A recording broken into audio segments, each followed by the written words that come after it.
Well, I see myself as bringing a kind of a distant mirror from my own perspective as an orchestral conductor and placing it in front of business people or educators or politicians or even army men who really want or need to look at themselves in a new way as leaders. What I do is just help them observe something which they, I'm happy to say, find very interesting. So instead of coming and telling you, look, this is my experience, and since I'm such a successful person, you should learn from me, which, of course, wouldn't work at all. I have my own musical language. Instead of saying, come on, this is irrelevant, we simply look at the gap between our two ways of seeing this reality, and then we learn something together.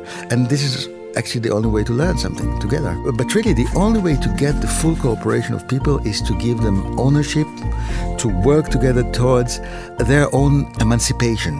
And of course, it has to happen in a way that not only every individual ego will be there, but they all in some way harmonize together. My greatest teacher, Leonard Bernstein, actually said that if for 2% of the time when he, the great Burnside, is on the podium and he feels that everybody is in it with him, the audience and the orchestra, then he feels very lucky. 2% of the time. I sincerely believe that in business, just like in music, you can have those golden moments. And of course, if you think it's going to happen all the time, you're just going to be frustrated and, lose your self-confidence, which is not good. That's why I found what Lenny said, about this 2% very helpful.